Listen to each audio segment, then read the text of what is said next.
realmente ahora veremos que la historia continúa, pero nos hemos quedado ahí en el momento, típico momento, ¿no? De los, no sé cómo se llama en inglés, ¿no? Los, ¿cómo?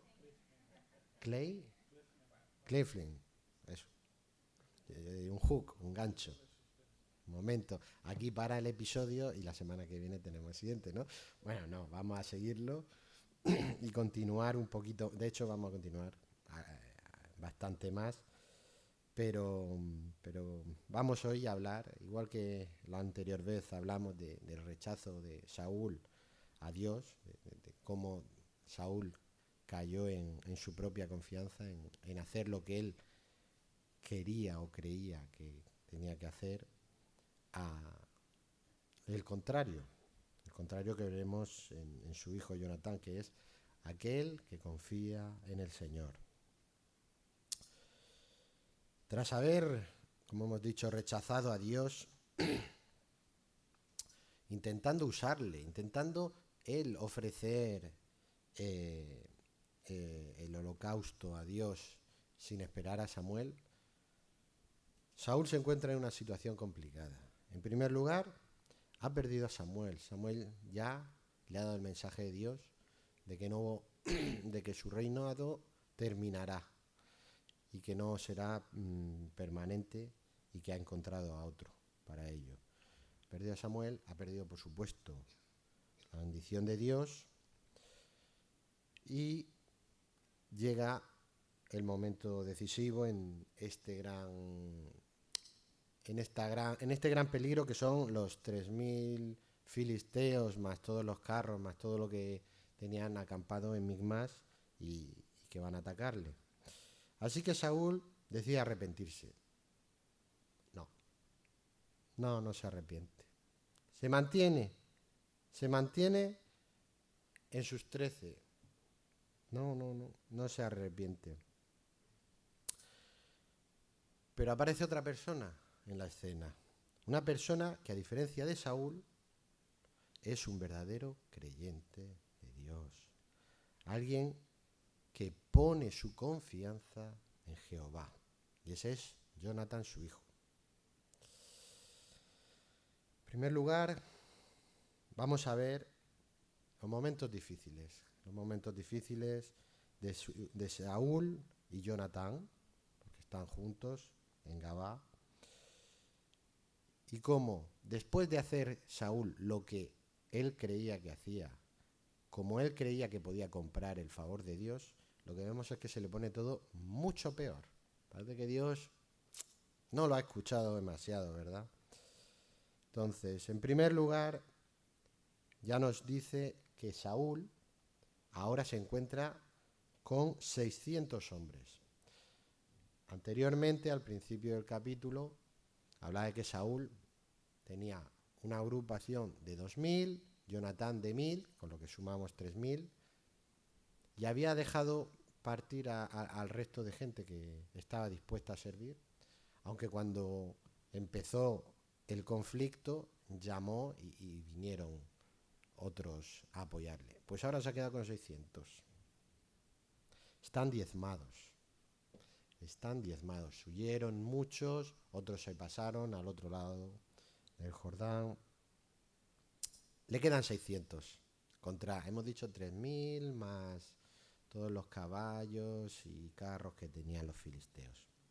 En segundo lugar, los filisteos lanzaron merodeadores, dice en el versículo 17, ¿verdad? Merodeadores por distintos caminos. Estos merodeadores eran especialistas en batalla, ¿cómo decirlo? En sabotajes, en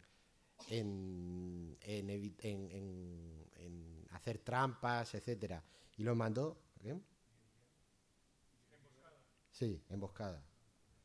Eso. Y los mandó a 3 sitios. Los mandó, si nos hacemos una idea, teníamos a Gabá, que es donde estaban Saúl y Jonatán y los 600 valientes, vamos a llamarles valientes, porque se quedaron. Y un poco más al norte está Micmas. Pues lo mandó por 3 caminos, uno hacia el norte, uno hacia la izquierda y otro hacia la derecha. ¿Cuál era el objetivo al final de los filisteos? Evitar que por ninguna de esas zonas vinieran refuerzos. Los pusieron zonas estratégicas. ¿Para qué? Para evitar refuerzos para Saúl. Así que estaban atrapados. Estaban atrapados. No iba a llegar el séptimo de caballería, ¿no? Como decían antiguamente.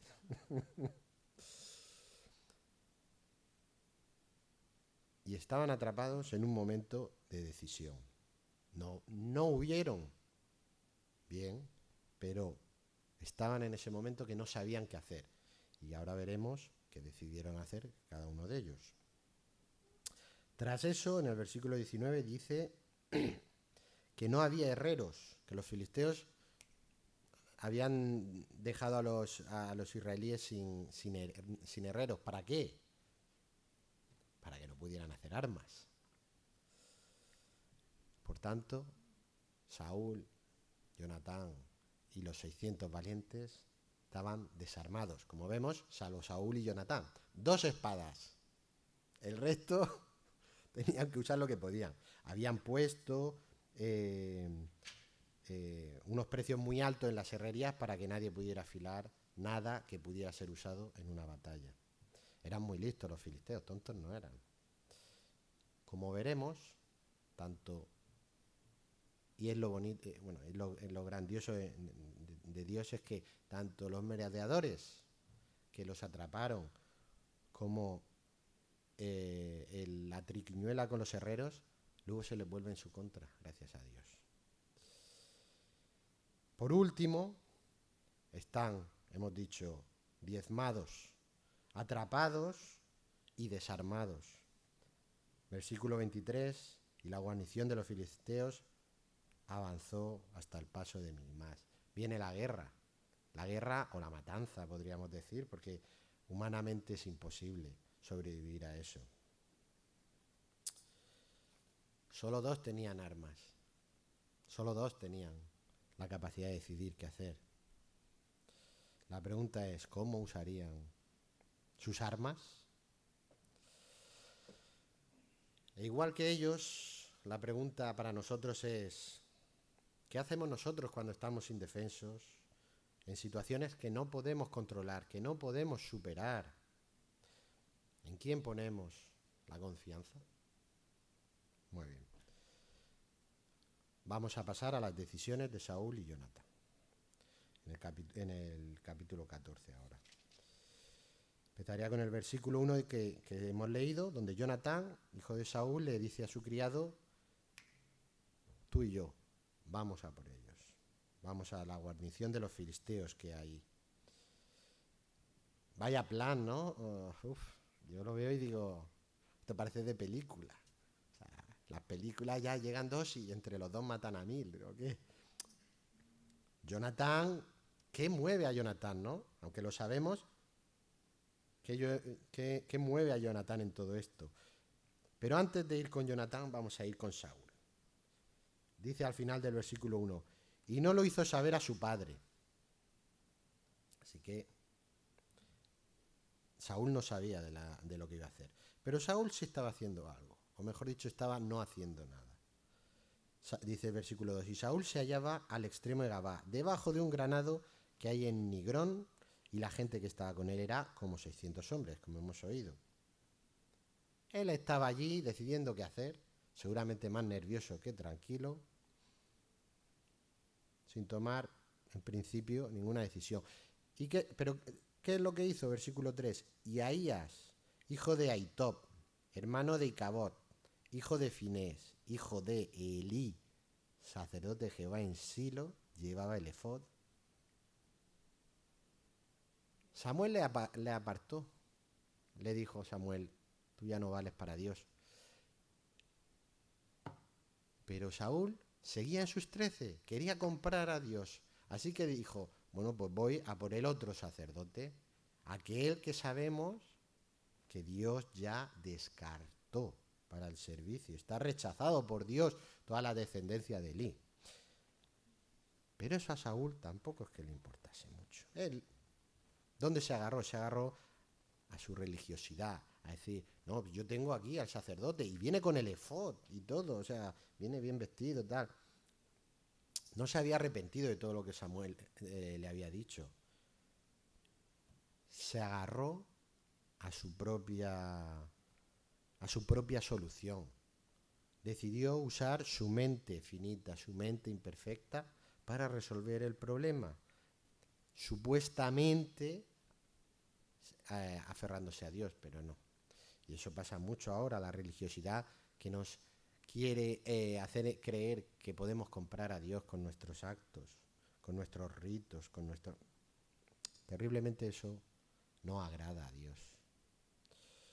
Erraba porque no buscaba la solución donde realmente estaba, que era en Dios. Él buscaba la solución en él poder comprar a Dios. Dice Proverbios 3:5, fíate de Jehová de todo corazón y no te apoyes en tu propia prudencia. Saúl no había aprendido, siguió R que R. Dios me va a ayudar. Se han puesto las cosas peores, pero ahora seguro que sí, porque tengo a Ahías. Y es, por supuesto, una persona que Dios tiene en muy alta estima. Va a ser que no, va a ser que no. Bueno, pues esa fue la decisión de Saúl, agarrarse a sus actos, a su prudencia, a su religiosidad. Y la de Jonatán, retomamos. Él decide pasar a la acción, como hemos dicho, un poco alocadamente, y atacar a la guarnición. ¿Pero cómo? O mejor dicho, ¿con qué apoyos? Pues vamos a decir, ¿con qué no apoyos? En primer lugar, con no apoyarse en su familia. No se lo dijo a su padre, calladamente. Podía haberle dicho, padre, déjame, dame una guarnición y yo iré contra ellos. No se lo dijo al padre, no le contó nada. Seguramente el padre no le hubiera dejado, hubiera dicho, hijo, tú no vayas, que vayan los otros. Sin apoyo de los demás, de todo el ejército, de los 600 valientes que tenía, no se lo dijo a nadie, dice en el versículo 3, al final, y no sabía el pueblo que Jonatán se hubiese ido. Fue en secreto, no tenía ni apoyo de su propia familia, ni de sus entornos, sus relaciones, sus subordinados. No sabemos en sí las motivaciones de por qué lo hizo así. Pudo no confiar en ellos, pudo tener el Señor haber puesto en su corazón que tenía que ir él con su escudero, con su fiel escudero, como veremos.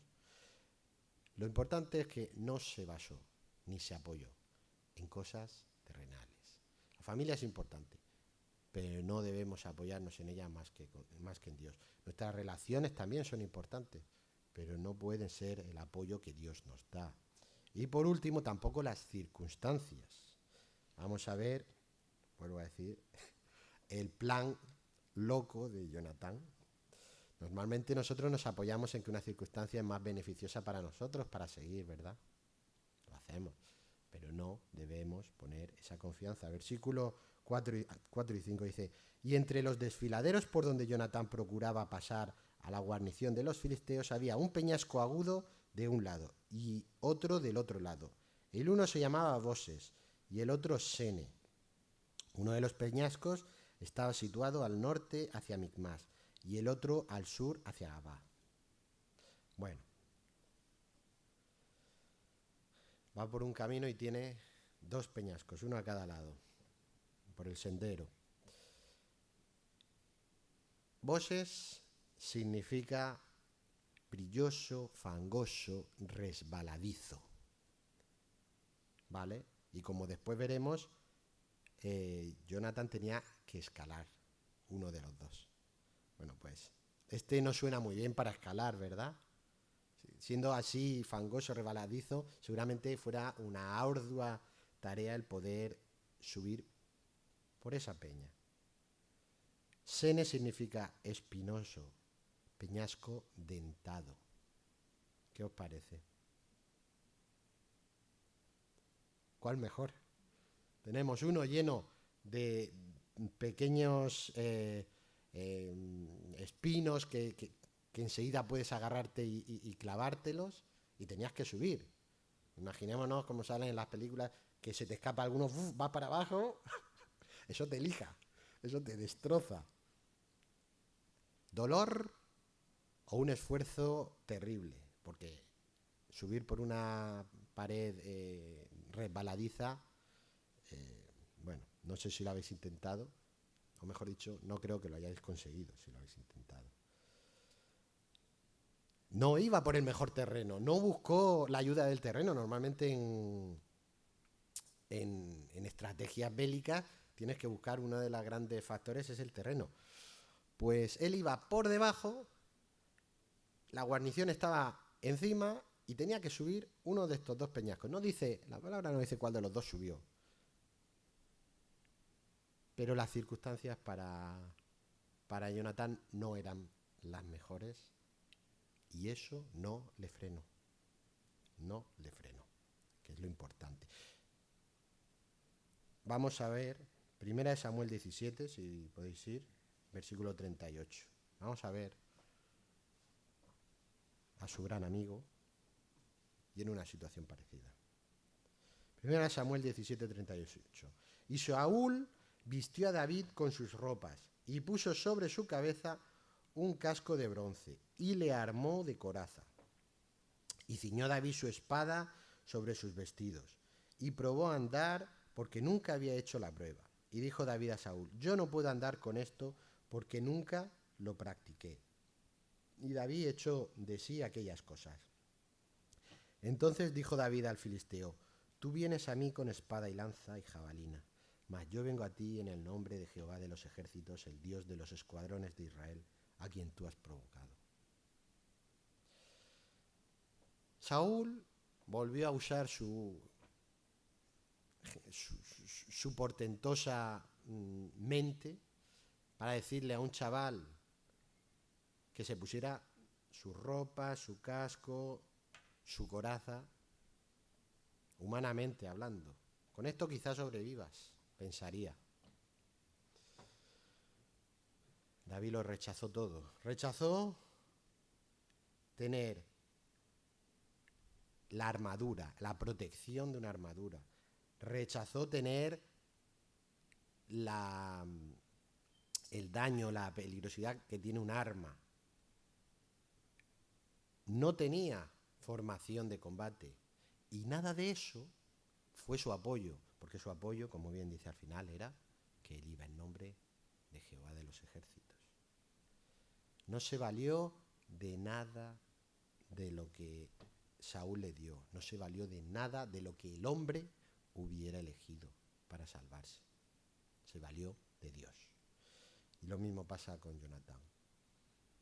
Él no tuvo dudas, él siguió adelante sin nadie que le apoye más allá de su criado, sin su padre que era el rey y por supuesto sin un camino medianamente viable para poder llegar. Y le dio igual, ¿por qué? Porque a él le guiaba otra cosa. Su confianza estaba fundamentada en otro lado. Versículos 6 y 7 dice, dijo pues Jonatán a su paje de armas, ven, pasaremos a la guarnición de estos incircuncisos, quizá haga algo Jehová por nosotros, pues no es difícil para Jehová salvar con muchos o con pocos. Amén. Ese versículo, ese hay que grabárselo bien. Ese es un buen versículo. Ahí está la confianza de Jonatán. En Jehová, aquel para el que no es difícil salvar con muchos o con pocos. Aquel que ha salvado al mundo con uno solo. Con uno solo salvó al mundo.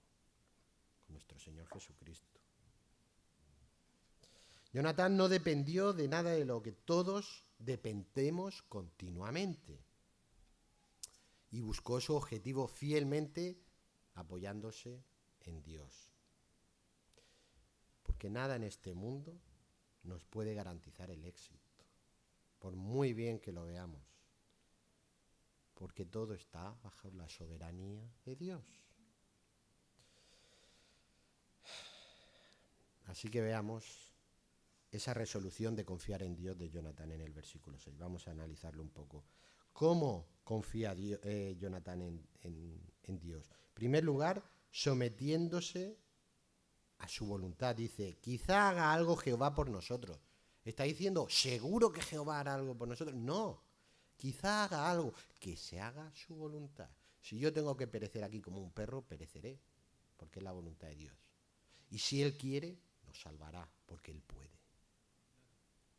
No controlamos la voluntad de Dios. Repito, no controlamos la voluntad de Dios como Saúl quería hacer. Para bien o para nuestro mal, lo que haga Dios será bueno. No tiene que gustarnos siempre, pero será bueno. Proverbios 14:26 dice, en el temor de Jehová está la fuerte confianza. Debemos temer, aceptar su soberanía, aceptar que Él es todopoderoso y temerle con reverencia, no con miedo, con reverencia, sabiendo quién es Él. Dice también, y esperanza tendrán sus hijos. Tenemos que ser reverentes a nuestro Dios. En segundo lugar, Él confía reconociendo el poder de Dios. Dice, no es difícil para Jehová salvar con muchos o con pocos. Dios puede hacerlo. Siempre podremos confiar en que Dios puede hacerlo. Isaías 26:4. Confiad en Jehová perpetuamente porque en Jehová el Señor está la fortaleza de los siglos. No hay otro como Él. Si de verdad creemos en Dios, ¿cómo vamos a dudar de su poder? Ahora, que Él use su poder como tú quieres, es otra cosa. Él va a usar su poder como Él, conforme a su voluntad. Y siempre para bien.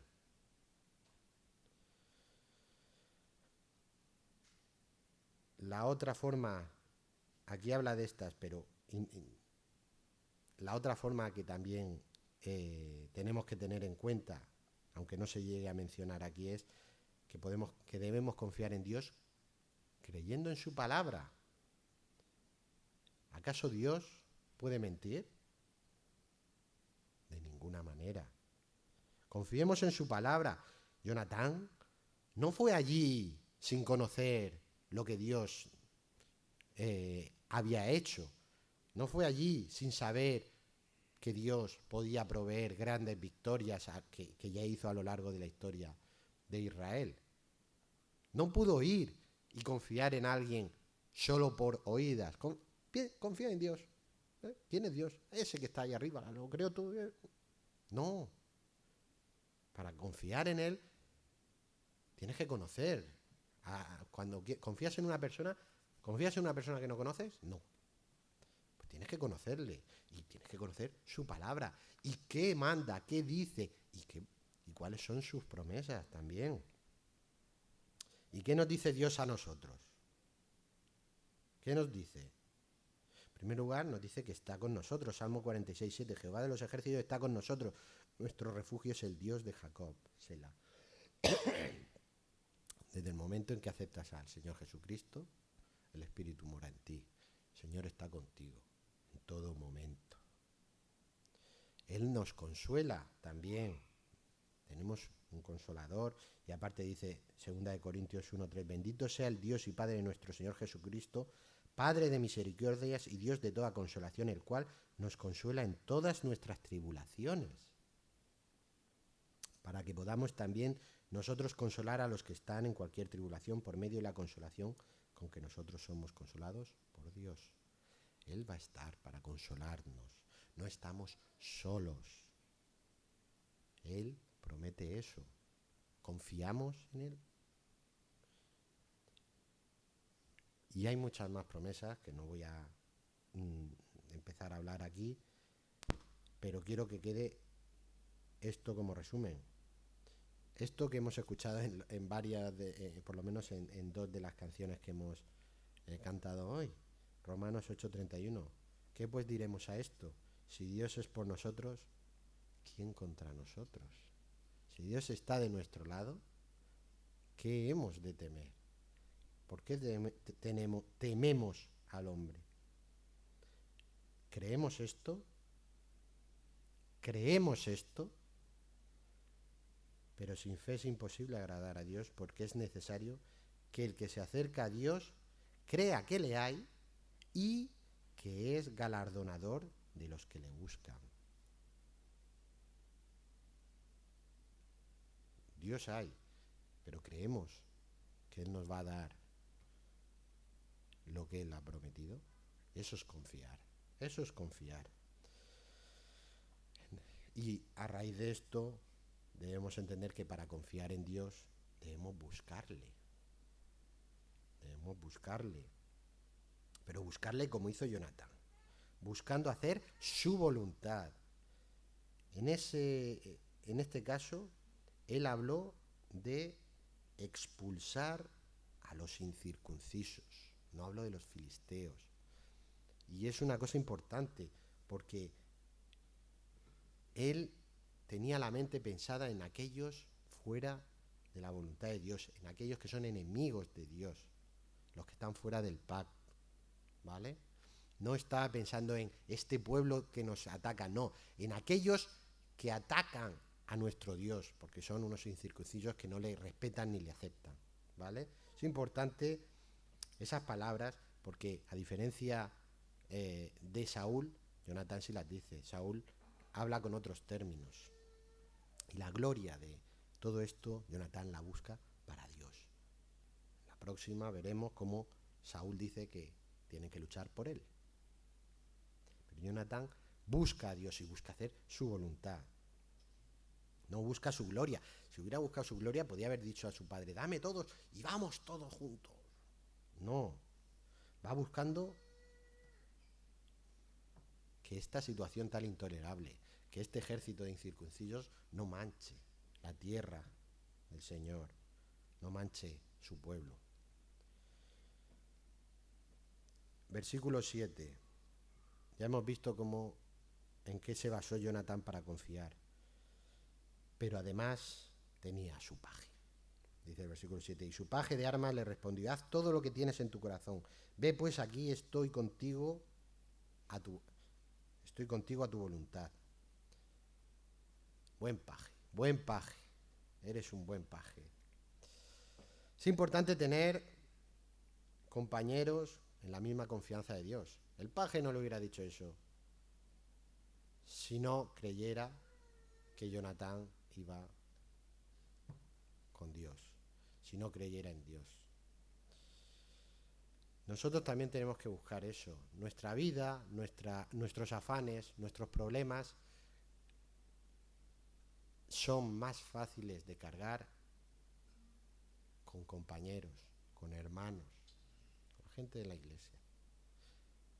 Nadie va a entender mejor nuestros afanes enfocándonos en Dios que la gente de la iglesia. La gente de fuera te va a dar muchas soluciones, geniales soluciones de hombres. Pero si nos apoyamos unos a otros, ahí la fuerza se duplica. De hecho, veremos qué gran equipo hacen Jonatán y su paje.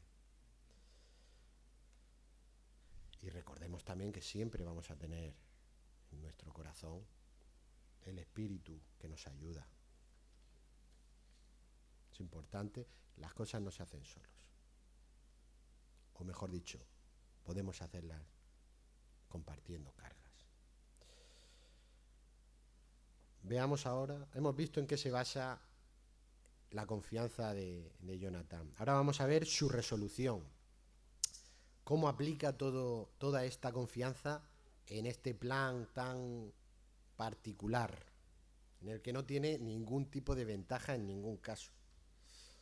Dice versículo 8, dijo entonces Jonatán, vamos a pasar a estos hombres y nos mostraremos a ellos.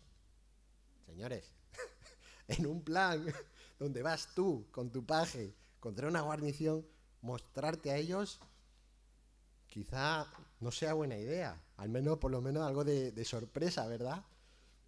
Nada, mostrémonos a ellos. Muestra de su confianza en Dios. Dice versículo 9, si nos dijeren así, o sea, vamos a hablar con ellos, hola, filisteos. Si nos dijeren así, esperad hasta que lleguemos a vosotros, entonces nos estaremos Entonces nos estaremos en nuestro lugar y no subiremos a ellos, nos quedaremos aquí. Mas si nos dijeren así, subid a nosotros, entonces subiremos, porque Jehová los ha entregado en nuestra mano, y esto nos será por señal. Bueno, a ver, el plan cojea un poco. O sea, Jehová lo ha hecho si nos piden que subamos una de esas rocas, o la espinosa o la resbaladiza, no sabemos cuál.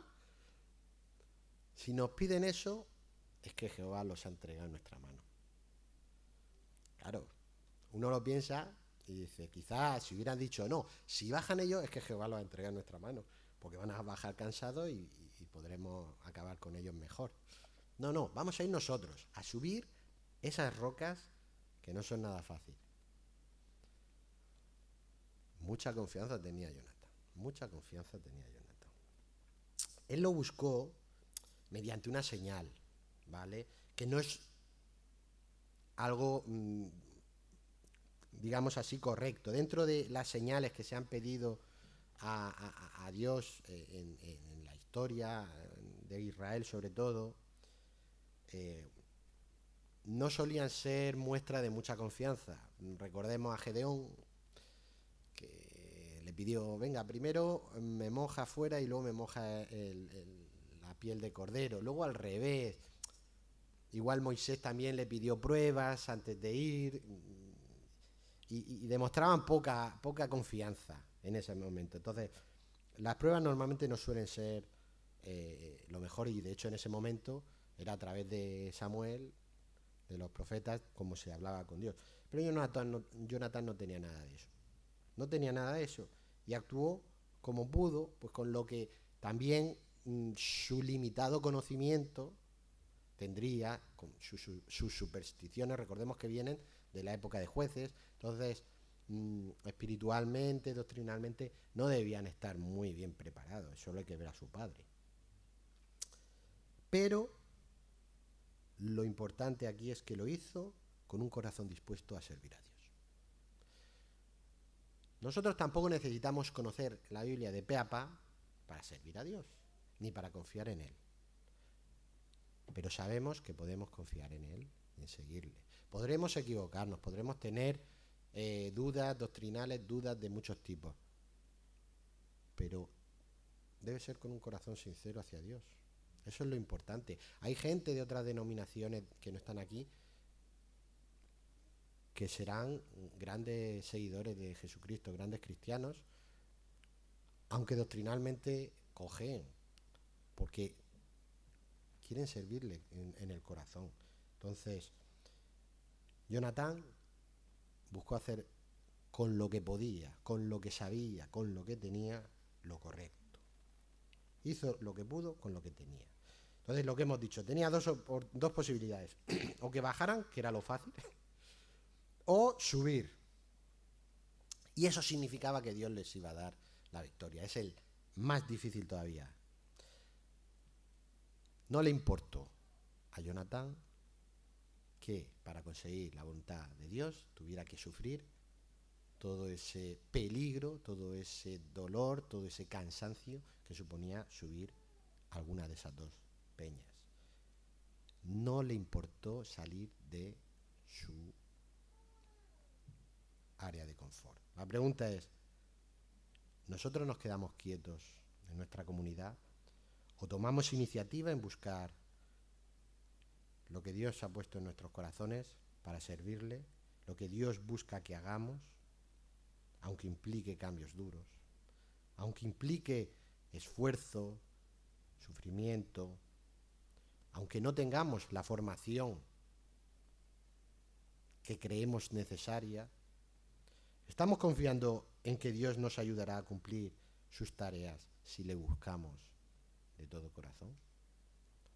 ¿O nos quedamos en, es que la peña es muy larga, es que tiene pincha, si me dices que la rodee, bueno, pero no puedo, es que es muy resbaladiza, es que nunca voy a subir eso, Dios no me está pidiendo eso porque nunca lo voy a subir, o es que no sé cómo pedir la voluntad de Dios?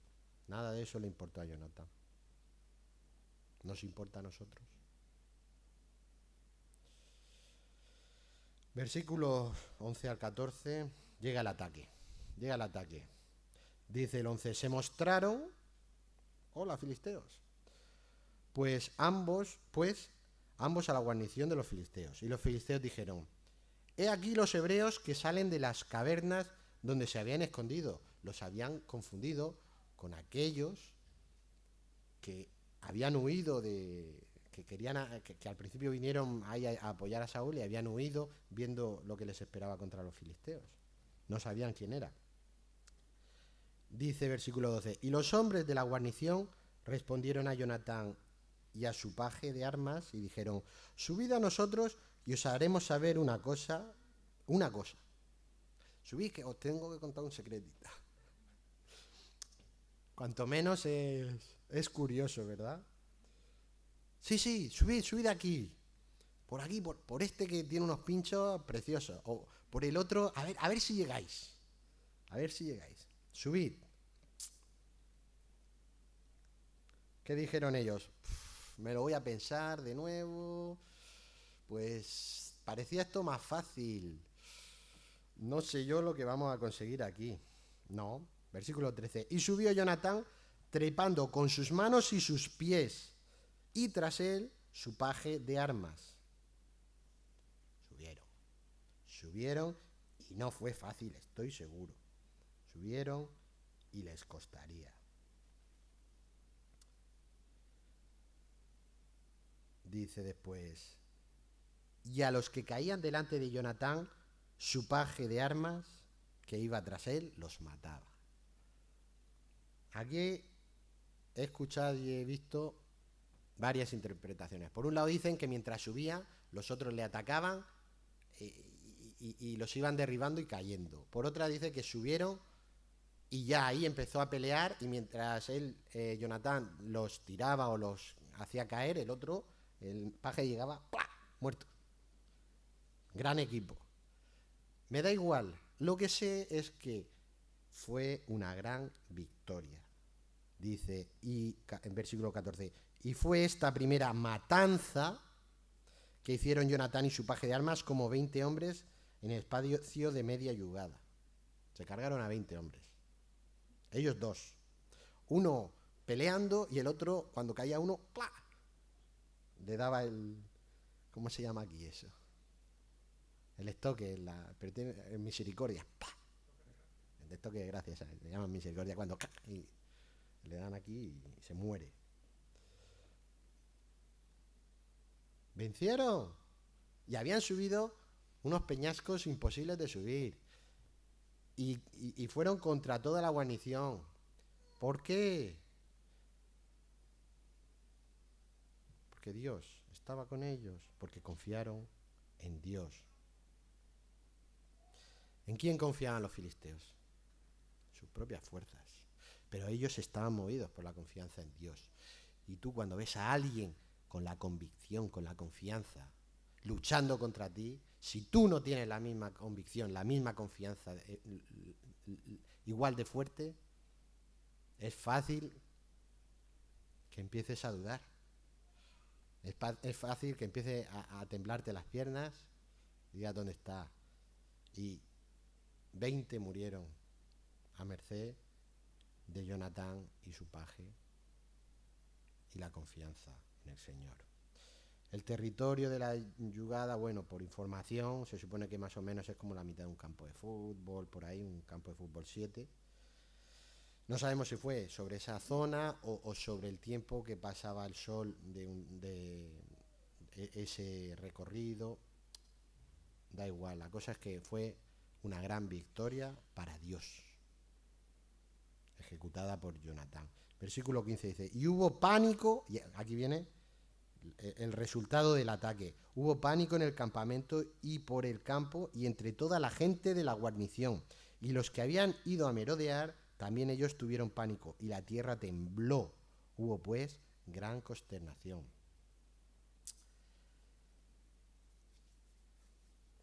Este ataque descabellado, con cero posibilidades de éxito, llevó a un gran pánico entre los filisteos, ya no sabían dónde meterse, huían, eran muchos más, y ellos eran 2, pero iban haciendo ese camino, filisteo tras filisteo, y generaron ese pánico. Que ese pánico se tradujo en pánico incluso para aquellos, acordémonos, los merodeadores que fueron a bloquear la escapada de Saúl y su hijo. Llegó el pánico ahí. El problema es que cuando tú atacas, si te divides para bloquear, es una ventaja. Pero cuando estás a la defensiva, cuando estás con miedo, estar divididos es una desventaja. Esos merodeadores dejaron de servir a los filisteos con el pánico y tan lejos del campamento se convirtieron en una desventaja. El Señor cambió las tornas sobre esa gran ventaja de los filisteos. Ahora lo que tenían era un ejército dividido. Y hubo un gran temblor. El Señor actuó también. El Señor actuó y les produjo un gran temblor para apoyar la acción de Jonatán. Y entonces se volvió eso ya la locura. Qué grande es el Señor. Qué grande es el Señor. Porque Él va a actuar cuando Él, conforme a su voluntad, quiera. Ahora, si nosotros queremos hacer su voluntad, ¿qué razón hay para que Él no quiera que sea hecha? Ya casi vamos terminando. Vamos a ver ahora, hemos visto la resolución y la confianza en Jonatán. Vamos a ver cómo sigue nuestro amigo Saúl. Vamos a ver cómo sigue nuestro amigo Saúl. Dice versículo 16, vamos a ver su confianza. ¿Dónde está la confianza de Saúl? ¿Dónde está la confianza? Dice en versículo 16, y los centinelas de Saúl vieron desde Gabá de Benjamín cómo la multitud estaba turbada e iba de un lado a otro y era deshecha. ¿Qué ha pasado? Saúl, que estaba ahí debajo de su granado viendo qué hacía. Entonces Saúl dijo al pueblo que estaba con él, pasad ahora revista y ved quién se ha ido de los nuestros. Pasaron revista y aquí que faltaban Jonatán y su paje de armas. Dice, ¿qué ha pasado? Es que algún grupo nuestro se ha ido y les ha atacado, algo ha pasado, o de dónde viene todo esto. Y descubre que su hijo y su paje no estaban. ¿Esto lo puede haber hecho mi hijo? Se preguntará. ¿Qué hago? ¿Qué hago?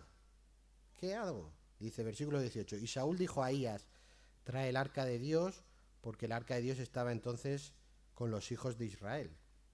Quería preguntar a Dios.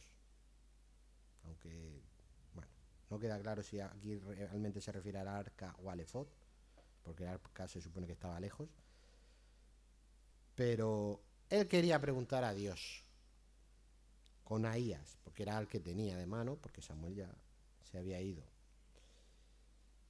Pero aconteció que mientras aún hablaba Saúl con el sacerdote, el alboroto que había en el campamento de los filisteos aumentaba e iba creciendo en gran manera. Entonces dijo Saúl al sacerdote, detén tu mano. ¿Por qué? ¿Por qué? ¿Por qué no preguntar a Jehová? ¿Por qué no preguntarle? Dice el 20. Y juntando Saúl a todo el pueblo que con él estaba, llegaron hasta el lugar de la batalla. Ay, Saúl, Saúl, Saúl. Saúl vio que las circunstancias se le ponían de cara. No puedo perder tiempo preguntando a Jehová. Tengo que aprovechar que están ya derrotados. Iba a preguntar a Jehová. No de la mejor manera, pero por lo menos iba a preguntar a Jehová. Pero al final su confianza no estaba en Jehová. Y por eso paró la mano del sacerdote.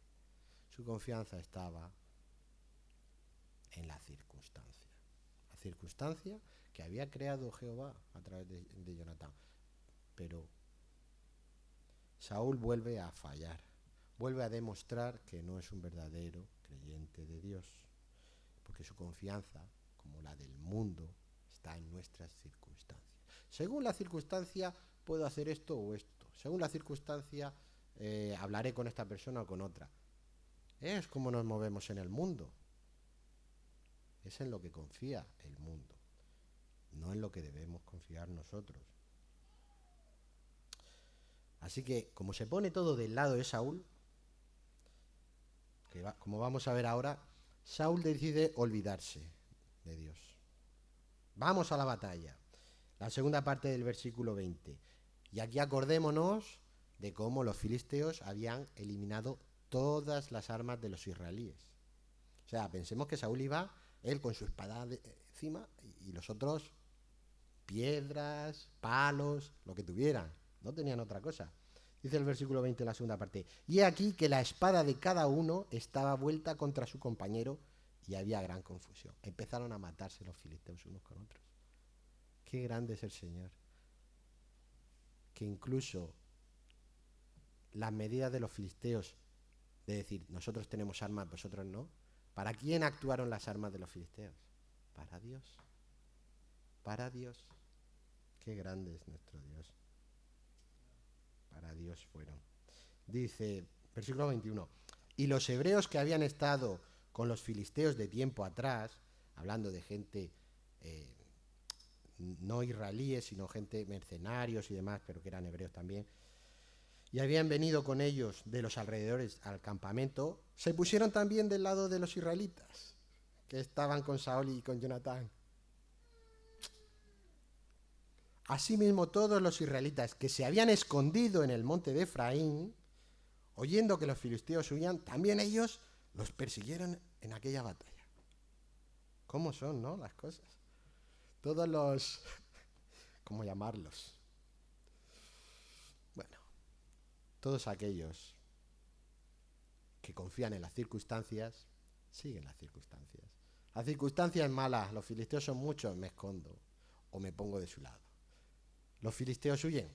No, yo con los israelitas, por supuesto, ahí a tope. Vámonos todos juntos. Las circunstancias, las circunstancias. Los israelitas escondidos también se unen a la batalla. Dice, Saúl volvió a fracasar como rey de Israel. No consultó a Jehová, ni lo iba a hacer con los medios correctos. Lo iba a hacer con un sacerdote que estaba ya desechado. Sin embargo, se le puso todo de cara y esto produjo, que no lo vamos a ver ahora, que se enalteciera. Lo veremos la próxima vez. Se volvió a enaltecer, se volvió a enaltecer. Versículo 23. Lo que pasó de verdad. Así salvó Jehová a Israel de aquel día. Y llegó la batalla hasta Betamén. Así salvó Jehová a Israel aquel día. La verdad. El responsable de la victoria de Saúl y Jonatán fue Dios. Y solo Dios. Por medio de la confianza de Jonatán en él.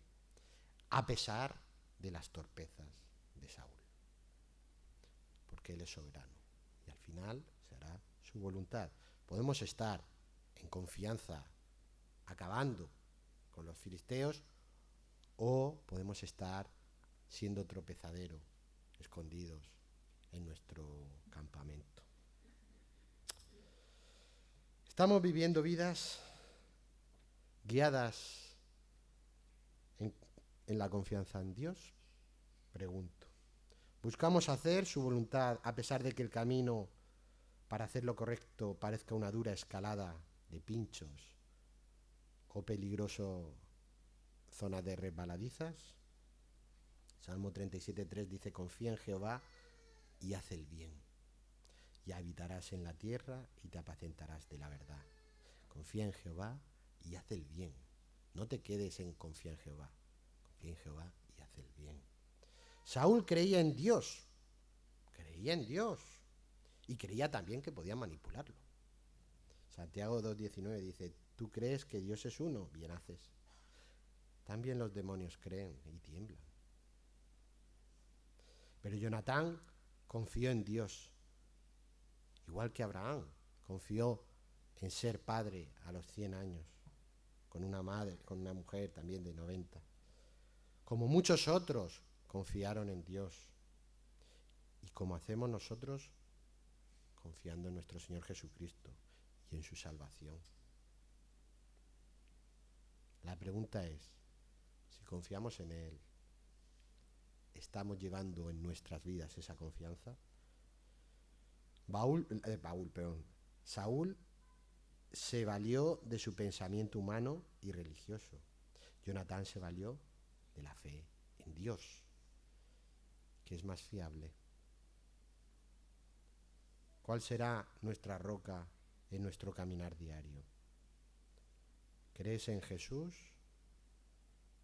solamente o confías en Jesús? Y si no conoces a Jesús, ni puedes confiar en Él porque no lo conoces, tienes que saber que Jesús es el Hijo de Dios, que vino a este mundo. Vino a este mundo por la misericordia de Dios, por la gracia de Dios, porque nosotros solo merecíamos el infierno, solo merecíamos la ira de Dios. Pero Jesús, siendo perfecto, sin culpa alguna, Él decidió aceptar toda la ira de Dios en Él, morir en la cruz vilmente y luego resucitó. Resucitó para demostrar que Él había pagado por nuestros pecados, que Él merecía la gloria y así glorificar al Padre y así salvarnos a todos aquellos que creamos en Él, que creamos con confianza, que creamos no solo que Jesús es el Hijo de Dios, sino que vino y resucitó para salvación de todos y que todo aquel que cree en Él no morirá jamás, sino que tendrá vida eterna. Vamos a orar. Santo Padre, Dios Todopoderoso, gracias, Señor, por